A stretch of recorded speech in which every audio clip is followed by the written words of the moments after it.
Welcome to Queen City News Plus. We got Order in the Court with Brian Blakely. And I'm Chief Legal Analyst Khalif Rhodes. Khalif, good to see you, man. How you been? Blessed, man. Blessed, always. You know what? You and I spend similar weekends. You spend in a wrestling gym all weekend. Musty gym. Make sure you add that emphasis to it. Nice. And then me on a baseball field all weekend for the Fringe Games in Myrtle Beach, where we won the championship. Go! And all these knockouts, the big 14U champions. I loved it. The joys of being a parent. I'm telling you, it's the best thing ever. I know. And you know what? It's interesting, too, because while I was away just for the weekend, but it started really on Thursday as far as the first topic we're going to talk about today. And it's really shocking and disturbing, the details that are surrounding this case that have been dominating the headlines here in Charlotte. And that is the arrest of the co-owner of Sycamore Brewing. Justin Brigham is charged with statutory rape and indecent liberties with a child, and very, very shocking and disturbing details surrounding the nature of this case, about how could this happen, but also the bond that was set out of this case, and obviously is the first case we're going to be talking about today, and that is this one. The bond was set for him at $10 million. How does that happen? Shocking and disturbing are the facts. So let me say that to you, but also just timing. I tell clients all the time, timing matters. And if you don't think that the judges are looking at the news and are watching the things that are happening, you would be naive. They're influenced by that. They should not be. The judicial codes of conduct say that a judge should make a decision regardless of the impact or the blowback or any negative impact that it would have on them, that it should be based only and solely on the law or in the case that's in front of them. So I say that to say that they're all human, even though the judicial codes of conduct require that they don't take into account, wow, this big case is happening in a county and a city and a state where the entire country's been watching right after the train stabbing. But I tell clients all the time, it happens.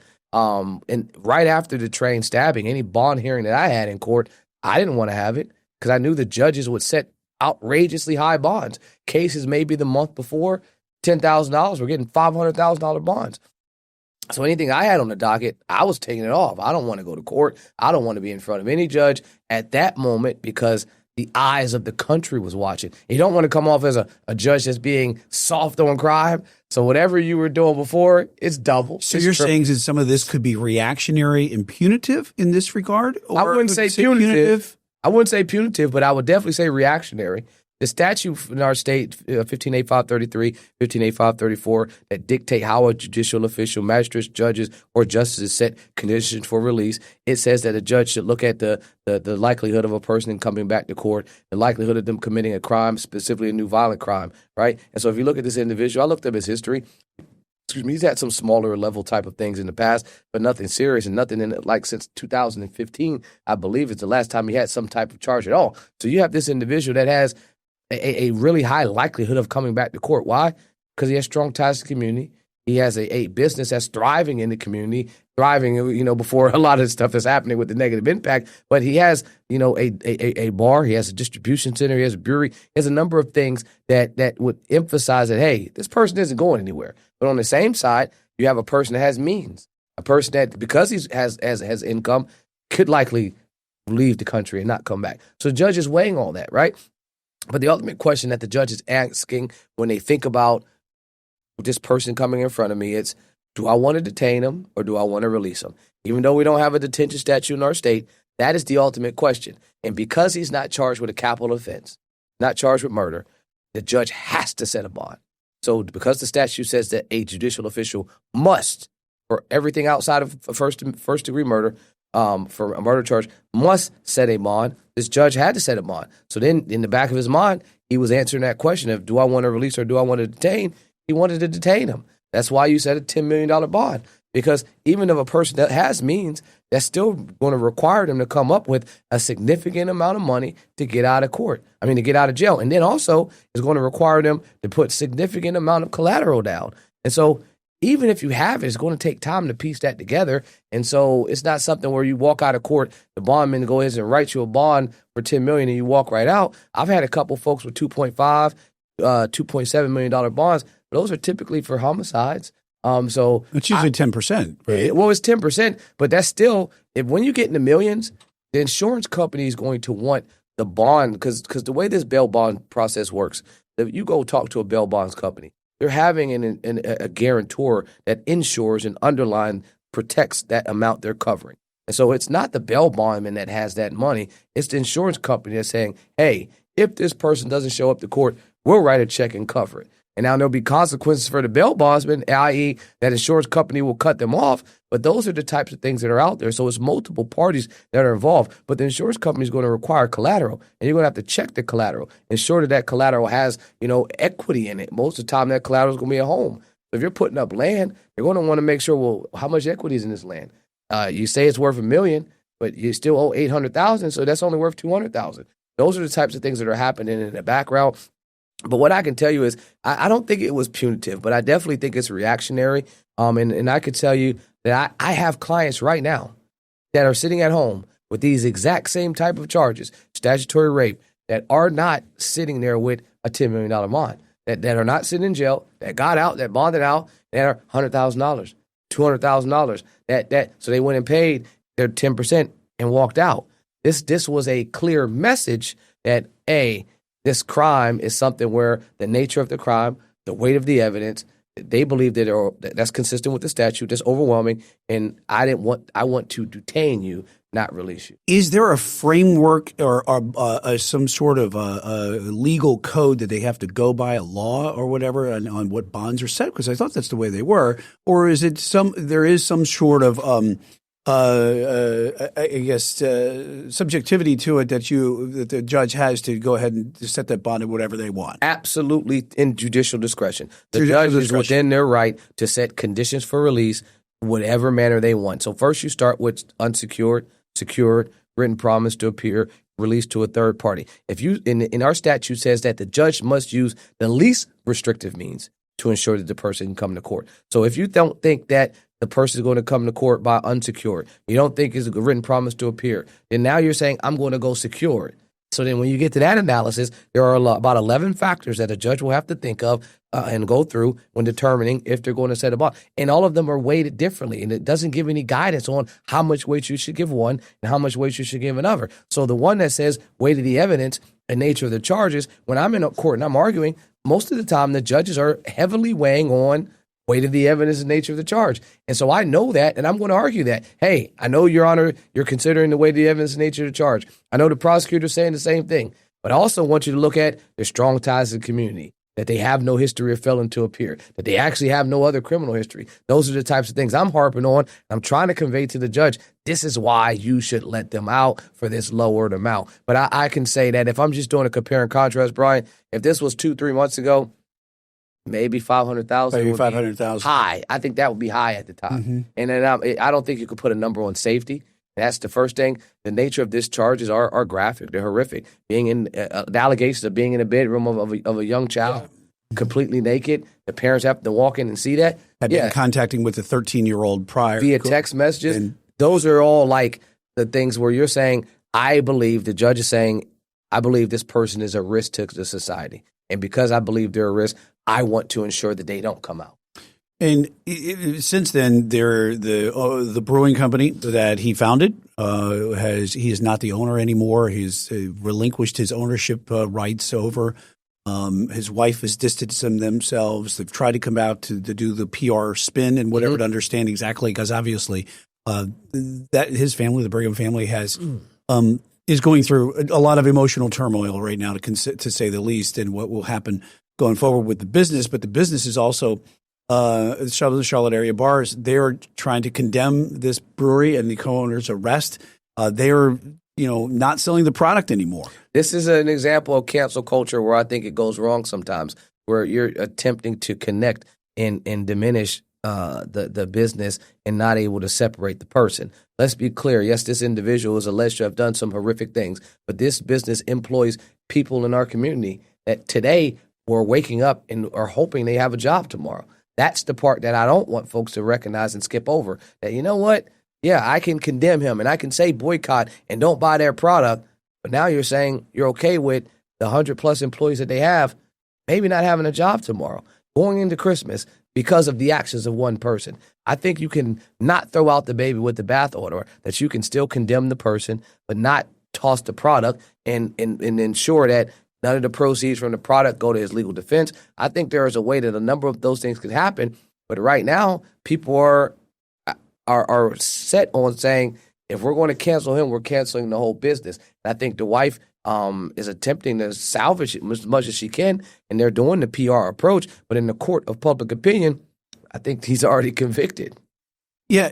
For you, from a legal perspective, when you're working with clients and then they have deep ties to a business and they're charged with something like that, how do you work through that, or what's the recommendation with that? Do you make your client, and especially like in this case, there's a separation already in the midst of everything that is going on that's been just very disturbing? It depends on who my client is. Now, if I'm being hired by the business, then I'm bringing in an outside consultant and the PR. But there is some intermingling and some ties that happen there, correct? It would be, but it depends on the client. Because again, my duty would be to the client. If I'm representing the individual charged with the crime, then I don't want any of this PR stuff, because all of it's negative and all of it's hurting the client. I want to make sure that this can disappear and get out of the next, news cycle, so that whenever we could potentially talk about this case getting some resolution, either plea or at trial, that the DAs and the jury aren't tainted. But if it's also on the other side, if I'm representing the business, then I'm doing the PR. And that's why it would be a conflict. You wouldn't be able to represent the business and him, because if you are, your two theories and strategies are at odds with each other. That you wanting them this case to disappear, and the company, they want to disappear, but they also want a distance, which the distance, you need publicity. So puts you in a situation where you for sure would have a conflict if you attempted to represent both. If I had my pick, I'd want to represent the wife in the business and attempt to try to ensure that I protected her employees and things like that, as opposed to him in this situation, not because I think they have overwhelming facts, but I just think this is one that affects a lot more individuals. Also, when you're going through something like this as legal counsel for something along this way, this has been brought up, the possibility that there could be more cases coming forward. How do you prepare for that? How do you work with the DA's office on something like this? Hope for the best, prepare for the worst. If they're making the statements in the media that they are anticipating additional charges, that means they already got your phone, they're downloading your phone, they put it in the Cellbrite system that takes anything that you had in there and it spits it all out. And if they already have that and you were communicating with other individuals, yes, this is bad. Let's be clear. The charge that he's facing. We have structured sentencing in North Carolina. It carries a mandatory minimum sentence of 300 months. That's 25 years. So just one of those charges is 25 years. So if they go out and charge him again with multiple counts, there will be no coming out of prison. If you get 50 years, you're sitting in there. You're doing them all because they will run consecutive, not concurrent. All right, we're going to have to leave that one there, Khalif. But when we come back, we're going to be talking more about a couple more cases. One's that's Tennessee religious charter schools that could end up in a Supreme Court showdown, and also talking about National Guards not being told to leave the state of California, and that could set up a Supreme Court showdown. We'll talk a little bit about that coming up after the break. You're watching Queen City News Plus and Order in the Court here with Khalif and Brian.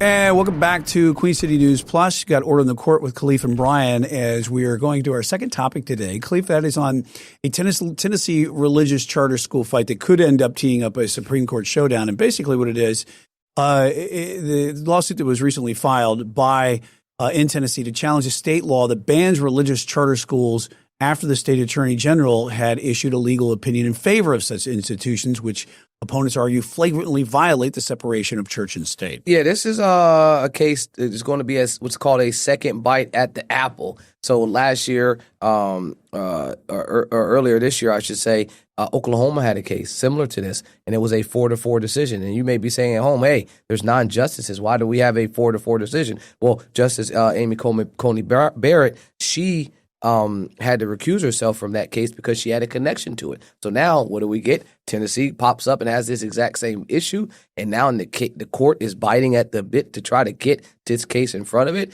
The conservative-leaning justices are making a determination that this is one that they want to listen to, and they have tipped their hat to they would be in favor of opening a religious type of school. Now, except for Chief Justice Roberts, who has on the other side said, no, this is not something that he's willing or open to do. And so I think it comes down to Justice Barrett. And I think this would be, as you mentioned in the open, it would seem to put at odds the separation of church and state. But they're on their side. They're saying that this excludes religious groups and organizations, and it violates their free exercise clause in their First Amendment argument. And so I'd be willing to see how the court gets there. I looked at this Oklahoma case when it first came out. I did not listen to oral arguments, but I read the court's opinion and snippets on that in terms of their thought process. And so I don't know where I would land on this. I mean,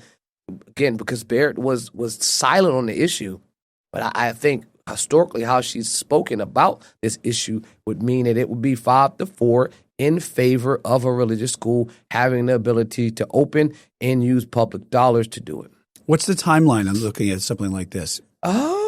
It's no guarantee, first of all, that the Supreme Court will take it, right? So that's the first thing. Remember, they have to grant cert to the case. For them to grant cert, you need 4 justices that say they want to hear it. I already told you we had a 4-4 decision, so we know there are 4 justices that agreed with Oklahoma. That doesn't mean that they will automatically agree to hear the Tennessee case. It just means that they're willing and wanting to. For a case to go in front of the Supreme Court, it has to be good facts, good timing, and the good justices to hear it. Do I think they want to hear it? Yes. Will they be willing to allow it to be heard? I'm not sure. When you have the Supreme Court that's involved in a lot of these cases, they seem to take up that challenge a lot of the precedents that have been set forth over the past not only decades but hundreds of years. This court seems to want to take up a lot of these controversial type of decisions. What happens? Can you elaborate a little bit? I know we're not in the courtroom or in the discussion chambers that they have for the 9 justices, but how does it go? And say, look, I want to do this case versus that case. Let's fight for doing this case. Yeah, I think every court has a chief justice, and so it would be known as the Roberts Court, and that for better or for worse, the decisions that come out of that era of that Chief Justice, they are associated with him. And so Chief Justice Roberts has not run away from listening and looking at cases that have been decided years ago and maybe reexamining it. Most recently, last week, they had oral arguments on the FTC case about independent agencies. And we talked about it here, about the president's authority to remove independent agents. And Roberts specifically said that, well, the way that case was decided 90 plus years ago, our thought process on what an independent agency is, what that actual agency looks like, is totally different than what it was 90 years ago. And because of this, it's so different, we should look at this case again. So he has an inclination to want to revisit those older cases, but some courts don't. Some courts want to rely on the precedent that's set there and say, hey, these cases were set. It's going to take, a move of God, some type of, Mother Nature, a move to make a decision to grant cert to even hear it. This court is open to hearing those types of cases and overturning. Look at Dobbs' decision. There are a ton of decisions that have been made in the Roberts Court that have changed generational decisions. Things that were on the books for 40 to 50 years. That last one, again, been on the books for 90 years. This one right here is something that's at the core of our rights, our exercise of free religion, and that's going to be at the root. But one thing I remember listening to, what Justice Kavanaugh said during the when I looked at the opinion, he said during that time that these organizations aren't asking to be treated special; they're just asking that they don't be treated differently because of their faith. And so I think that just flips on its head the argument, and that's a novel approach of looking at it, that because we're saying that we're separating church and state, that now you're somehow treating them different than everyone else, as opposed to we clearly know we want to separate them because we don't want to force religion on someone in those public settings. All right, let's go take a short break on this one, and when we come back, we're going to be talking about National Guard in California. Ninth Circuit Court there has decided not to. They will clear the National Guard out by Los Angeles by this day today. Monday is when we're taping this, and that's something we'll talk about on the break coming up on the other side. You're watching Order in the Court on Queen City News Plus. Welcome back to Queen City News Plus. We've got Order in the Court with Khalif and Brian. And Khalif, third topic we're going to be talking about today, and that is the Ninth Circuit has decided to they say the National Guard has to clear out of Los Angeles from the National Guard troops that are there. Mm-hmm. Yeah, this is a big one for Governor Newsom and anyone in California that was attempting to have the Trump administration follow what you would think is something that was routine. At the height of this action there, 4,000 plus troops were deployed. Now roughly 100 to 300 are there and remain under federal control. But the concern is, and this is what the court said, what is the ongoing emergency? There's no ongoing emergency to justify the Guard's continued presence. And that was what happened originally, that President Trump said there is an emergency, and because there's an emergency, I need to deploy these troops. Well, the court is saying justify that emergency. And the court isn't doing it sua sponte on its own. The court is asking for and getting the feedback from the folks on the ground that are saying, well, what's the emergency? And they're being requested, motioned to do that. And so they're denying the administration's request to pause the troop removal. They're blocking a separate order requiring immediate return and control to Governor Newsom. And they're allowed the injunction blocking the use of the Guard to stand. One of the things I looked at is from the judge that heard this. He says that the founders designed our government to be a system of checks and balances. Defendant, however, make it clear that the only check they want is a blank one. 6 months after the first federalized the California National Guard, defendants still remain control of approximately 300 guardsmen, despite no evidence that execution of federal law is imminent or impeded in any way. You know, we've seen the National Guard being deployed here in Charlotte. Is the Border Patrol being deported in Charlotte. The National Guard from South Carolina is going back to D.C. So the question here, too, is how much does it cost when you're talking about this? It seems like more of a political battle that's been between the state of California, which is certainly a blue-leaning state, and you have Gavin Newsom, a possible presidential candidate against President Trump in 2028. Yep. The legal battles, though, here, them playing out in court, where could this go? Could this even go higher than just the Ninth Circuit? I mean, it can go to the Supreme Court. Anything that goes to our Court of Appeals, it starts in the district court. You appeal it to the Court of Appeals, and then if you don't like the decision that you get to the Court of Appeals, it's always within your right to go and get cert granted. I've said this over the last couple months with this administration. Up is down and down is up with the way that things are ruled on recently with the Supreme Court. Typically, they don't have to agree wholeheartedly with what a Court of Appeals does, but the Supreme Court normally hears issues of constitutional issues, right? That's the first thing. Or they hear issues where there are conflicting rulings from different courts of appeals. You got a Court of Appeals that's in that California region. You got a Court of Appeals that's here, the Fourth Circuit here in North Carolina region. They may make a ruling, and because you have these conflicting issues, the Supreme Court may grant cert and say, hey, we want to give clarity. Or there's, again, a constitutional issue. This is one of those ones where it's kind of neither, where President Trump is attempting to overstep his authority by taking what Governor Newsom has the ability to do, which is control and deploy National Guard members. And he's using the emergency basis to do it. The court originally at the time said, we agree, there is an emergency basis. We'll allow you to deploy these troops because you have articulated a clear example of a need to further federal rules, and there is going to be a violation and federal law can't be implemented. And so because of that, we'll allow you to deploy these folks. But because it's not ongoing, because it's not continuous, because you can't point to a issue now, the court is saying, well, we gave it to you based on your one-off reason for why you should have it, but now we're going to take it back to where it's supposed to be, and it's going to be in the hands of Governor Newsom. The last quote, I'll go back to the court because I love reading court opinions. The judge said, it is profoundly un-American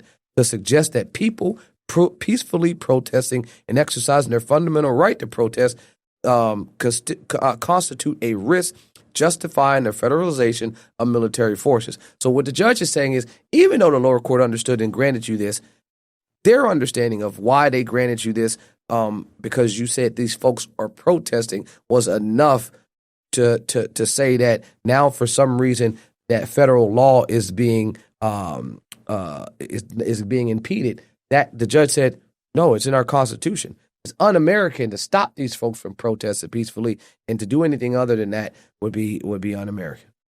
All right, we're going to leave it right there. Here we've been watching Order in the Court here on Queen City News Plus with Khalif and Brian, and we certainly appreciate you watching here, and have a good week, and we'll see you next week.